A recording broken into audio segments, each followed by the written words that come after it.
ఈడ కాదు, ఏడ తాగుతుందో కాడ చూపించుకోవాలి. సంగప్ప గారు, ఇప్పుడు ఈ ప్రపోజల్ ఏంది, వచ్చిందా మీ దగ్గరికి లేదా? ఒకటండి, సంగప్ప గారిని అడుగుతున్నాను. ఈ ప్రపోజల్ పైన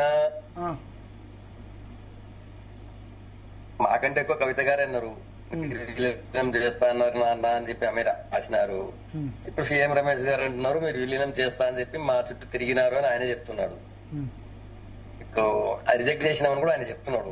అంతకంటే ఎక్కువ నా దగ్గర ఇంకేం సమాచారం ఉంటుంది. ఒకటి. రెండోది నేను ఒకటే చెప్తున్నా, మా భారతీయ జనతా పార్టీ ఇప్పుడు క్రమక్రమంగా పెరుగుతూ వస్తుంది. మేము చాలా స్ట్రాంగ్ అవుతున్నాం స్టేట్ లో. కాబట్టి మేము ఒంటరిగా పోరాడే స్థాయికి వచ్చాం, ఒంటరిగా పోరాడేటువంటి లెవెల్కి వచ్చాం. కాబట్టి కానీ ఎందుకు భారతీయ జనతా పార్టీ అది ఇప్పుడు వాళ్ళేమో బీఆర్ఎస్ వాళ్ళేమో కాంగ్రెస్ బీజేపీ మ్యాచ్ ఫిక్సింగ్ అంటారు, వీళ్ళేమో ఈ విధంగా అంటారు, బీఆర్ఎస్ బీజేపీ అంటారు. దానికే నేను చెప్తామనుకున్నా. ఏమైంది భరత్, అసెంబ్లీ ఎలక్షన్ లో కాంగ్రెస్ పార్టీ ఒక నరేషన్ క్రియేట్ చేసింది, బీజేపీ బీఆర్ఎస్ రెండు ఒకటే, అందుకే కవిత గారిని అరెస్ట్ చేయట్లేదని చెప్పి వాళ్ళకు నరేషన్ క్రియేట్ చేశారు అండ్ బండి సంజయ్ గారు దించారని చెప్పి. ఆ నరేషన్ లో వాళ్ళు సక్సెస్ అయింది. జనం కొంతవరకు అంటే అబద్ధాన్ని కూడా ఒక్కసారి 2 సార్లు జనం నమ్ముతారు, 3వ నమ్మరు. సో వాళ్ళ నరేషన్ నమ్మారు, వాళ్ళ అబద్ధాన్ని నమ్మారు. వాళ్ళకి అప్పుడు బీజేపీ కోట వేయాల్సిన వాళ్ళు కూడా సరే అటు ఆలోచించారు. కేసీఆర్ మీద కోపం ఉండేది, వీరిద్దరు ఒకటైనటువంటి ఒక నరేషన్ని జనంలోకి బాగా తీసుకెళ్లగలిగారు, సక్సెస్ అయ్యారు. అబద్ధపు ప్రచారంలో కాంగ్రెస్ సక్సెస్ అయింది, అప్పుడు కాంగ్రెస్ గెలిచింది. కానీ ఎంపీ ఎలక్షన్ కి వచ్చేసరికి కూడా సేమ్ మళ్ళీ అదే చేశారు, అదొకటి చేశారు. మళ్ళీ ఇంకోటి రాజ్యాంగాన్ని మార్చేస్తారని చెప్పారు. నిజానికి రాజ్యాంగాన్ని అత్యధిక సార్లు మార్చింది కాంగ్రెస్ పార్టీ. సార్ అది చర్చ వేరే. ఆ 2 మాటలు చెప్పిన జనం కొంతవరకు నమ్మారు, కొంతవరకు నమ్మలేదు. అందుకే ప్రజలు మాకు 8 సీట్లు వాళ్ళకి 8 సీట్లు ఇచ్చారు. సో మళ్ళీ 3వసారి ఇంకా ఇది కంటిన్యూ చేస్తున్నారు. ఇప్పుడు టీఆర్ఎస్ ఏమనుకుందంటే ఇదేదో నరేషన్ బాగుంది, ఇప్పుడు మనం ఏం చేద్దామంటే కాంగ్రెస్ బీజేపీ రెండు ఒకటని ప్రచారం చేద్దామని కేటీఆర్ గారు దాన్ని ఎత్తుకున్నారు. కానీ కేటీఆర్ గారికి బాగా తెలుసు భారతదేశంలో రేవంత్ రెడ్డికి చాలా మంచి, రేవంత్ రెడ్డికి చాలా అద్భుతంగా కోఆపరేట్ చేస్తున్నారు అంటారు. బడే బాయ్ చోటే బాయ్ అంతా ఒకటేని. అదే చెప్పబోతుంది సార్. రాహుల్ గాంధీ అపాయింట్మెంట్ దొరుకుతలేదు కానీ మోడీ అపాయింట్మెంట్ మాత్రం వెంటనే దొరుకుతుందని బీఆర్ఎస్ అంటున్నది. అది కాంగ్రెస్ వాళ్ళు ఎందుకు ఇస్తలేరు? శ్రీధర్ గారు నేనంటే భరత్ గారు వెస్ట్ బెంగాల్లో మమతా బెనర్జీ గారు హిందువులను ఊచకోతకు వస్తున్నారు ఇప్పుడు కూడా ప్రజెంట్. అయినా కూడా మమతా బెనర్జీ గారు అడగగానే ఆమె ప్రధానమంత్రి గారు ఆమె వెంటనే అపాయింట్మెంట్ ఇస్తారు. ముఖ్యమంత్రిగా ఏ రాష్ట్ర ముఖ్యమంత్రి అడిగినా కూడా ఈవెన్ స్టాలిన్ గారు కూడా ఎన్నోసార్లు అపాయింట్మెంట్ ఇచ్చారు. కానీ ఆ రాష్ట్రాల్లో నేను చెప్తా కరెక్టే అపాయింట్మెంట్ ఇస్తారు కానీ ఆ రాష్ట్రాల్లో గవర్నర్ ముప్పు తిప్పలు పెడతారు ఆ ప్రభుత్వాన్ని. వెస్ట్ బెంగాల్లో గవర్నర్, తమిళనాడు గవర్నర్ విషయంలోనే మన సుప్రీంకోర్టు జడ్జిమెంట్. సార్ వెస్ట్ బెంగాల్లో భరత్ ఏం మాట్లాడుతున్నారు మీరు? వెస్ట్ బెంగాల్లో హిందువుల ఊచకొత్తకు వస్తున్నారు, వాళ్ళ ఇళ్లు కలిసేస్తున్నారు. అదే గవర్నర్లు ముప్పు తిప్పలు పెడతారు. ఇక్కడ గవర్నర్ కోఆపరేటివ్ కదా, తప్పినప్పుడు గవర్నర్ బరాబర్ చేస్తాడు. ఆ గవర్నర్ గారికి అది వేరే ఇది వేరే. తప్పు దయచేసి అట్లా మాట్లాడద్దు. అక్కడ ఉన్నటువంటి లా అండ్ ఆర్డర్ పరిస్థితిని అక్కడ తమిళనాడులో స్టాలిన్ పెట్టిన బిల్లులన్నీ ఆపితే సుప్రీంకోర్టు జడ్జిమెంట్ ఇచ్చింది. గవర్నర్ కు టైం లిమిట్,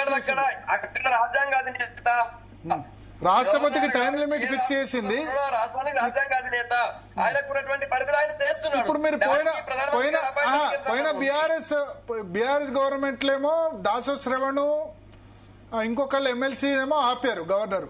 ఇప్పుడు రాగానే కోదండరావు వాళ్ళది క్లియర్ చేశారు. సో దట్ ఇట్ షోస్ బడే బాయ్ చోటే బాయ్ ఇద్దరు ఒకటి అని వాళ్ళు ఏదైతే బీఆర్ఎస్ ఆరోపణ చేస్తున్నారో అది కరెక్ట్ కాదంటారా? ఎట్లయితుంది ఇప్పుడున్నటువంటి పరిస్థితిలో? అప్పటిన్నటువంటి దాని ఏమంటారు లీగల్ అప్పుడు చేశారు.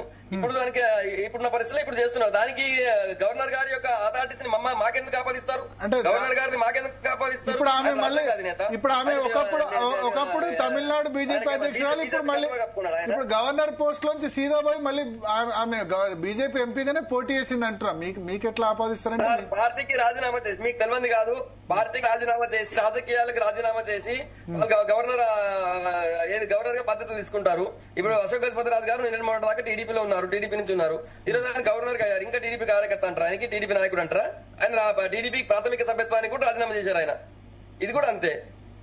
సో ఇప్పుడు ఇంకా కాంగ్రెస్ పార్టీ ఏమన్నా బయటకి పైన ఆకాశాన్ని తీసుకొచ్చిందా? ఎందుకో అంతే ఉంటుంది సార్ అది. కానీ సీట్లో ఉండని రోజులు, ఆ సీట్లో ఉండని రోజులు రాజ్యాంగానికి బీజేపీ అంటే కాదు బీజేపీ అంటే అంటరాని పార్టీ అని బీజేపీని ఇప్పుడు అయస్కాంతం లాగా ఒకప్పుడు అంటరాని పార్టీ అని బీజేపీని ఇప్పుడు అయస్కాంతం లాగా ఎందుకు చేస్తున్నారు? వాళ్ళు రెండు పార్టీలతో జతగట్టిస్తున్నారు రాష్ట్రంలో. కన్ఫ్యూజ్ చేస్తున్నారు జనాల్ని, ఈ పార్టీని ఆ పార్టీ. లేదు సార్, నేను అదే చెప్పబోతున్నాను భరత్ నేను అదే చెప్పబోతున్నాను. కాంగ్రెస్ ముక్త్ భారత్ మా నినాదం, కాంగ్రెస్ ముక్త్ భారత్ మా టార్గెట్. వాళ్ళని కేవలం ఇప్పుడు 3 రాష్ట్రాలకు మాత్రమే పరిమితం చేసినాం. 18-20 రాష్ట్రాలకు అధికారంలో ఉన్నటువంటి కాంగ్రెస్ పార్టీని మెల్లమెల్లగా 3 రాష్ట్రాలకి పరిమితం చేసినాం. నెక్స్ట్ ఎలక్షన్ లో ఆ 3 రాష్ట్రాలు కూడా ఉండవే ఉంచము. మేము అక్కడ కాంగ్రెస్ అక్కడి నుంచి కూడా ముక్తి చేస్తామన్న నమ్మకంతో, విశ్వాసంతో మేము ముందుకెళ్తున్న వాళ్ళం.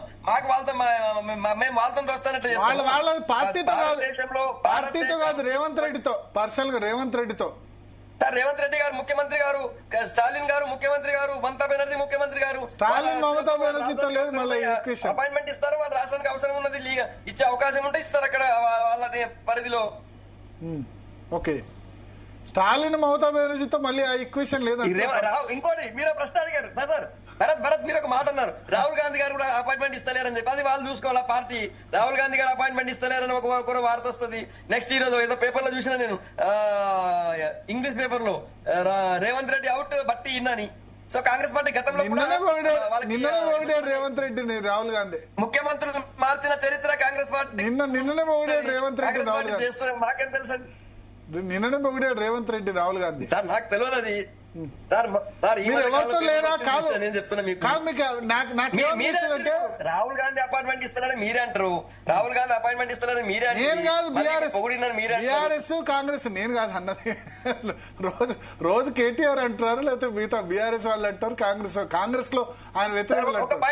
నన్ను మిస్ చేయకండి సార్. ఒక విషయం భరత్, ఇప్పుడు కేటీఆర్ గారు సరే అవకాశం ఉన్నప్పుడల్లా వాళ్ళ పార్టీ బలహీనపడ్డప్పుడల్లా తెలంగాణ సెంటిమెంట్ ఇగ్నైట్ చేయడం వాళ్ళకు ఉన్న అలవాటు అది. సో ఇప్పుడు ఏమైపోయింది, మొత్తం ఇప్పుడు మొన్నటి ఎంపీ ఎలక్షన్ 0 అయిపోయింది. ఇప్పుడు లోకల్ బాడీ ఎలక్షన్ లో కూడా వాళ్ళు పూర్తిగా బలహీన పడిపోయినారు. సో మళ్ళీ ఒకసారి తెలంగాణ సెంటిమెంట్ ఇగ్నైట్ చేయాలని చెప్పి అందులో బీజేపీ బాగా బలపడుతుంది కాబట్టి బీజేపీకి ఆపాదించాలా, బీజేపీని బలహీనపరచాలని చెప్పి సీఎం రమేష్ గారు ఇచ్చింది తీసుకొచ్చారు. ఆగండి తర్వాత మీరు మాట్లాడండి. అయితే సీఎం రమేష్ గారు సరే ఆయన బీజేపీ ఎంపీ కావచ్చు, కానీ ఆయనకు అంతకుముందు కాంట్రాక్టర్ ఆయన.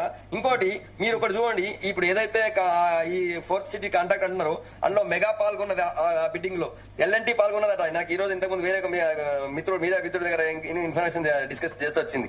ఎల్ఎన్టీ పాల్గొన్నది, మెగా పాల్గొన్నది, సార్ నామినేషన్ ప్రాజెక్ట్ సార్ 5 లక్షల నామినేషన్ శ్రీధర్ కూడా తెలుసు. ఎందుకంటే ఆయన సివిల్ కాంట్రాక్టర్. ఇప్పుడు కాంట్రాక్ట్స్ మీద నాకంటే ఆయన బాగా తెలుసు. 5 లక్షలు దాటితే నామినేషన్ మీద ఇయ్యారు. అట్లాంటి కొన్ని వేల కోట్ల ప్రాజెక్ట్ ని నామినేషన్ మీద ఇచ్చారు అని చెప్పి కేటీఆర్ గారు మాట్లాడతారు. ఆయన కూడా ఇంతకుముందు సీఎం, దాదాపు సీఎం గానే ఉన్నారు కదా ఆయన, షాడో సీఎం గా. అది ఎట్లా సాధ్యమవుతుంది?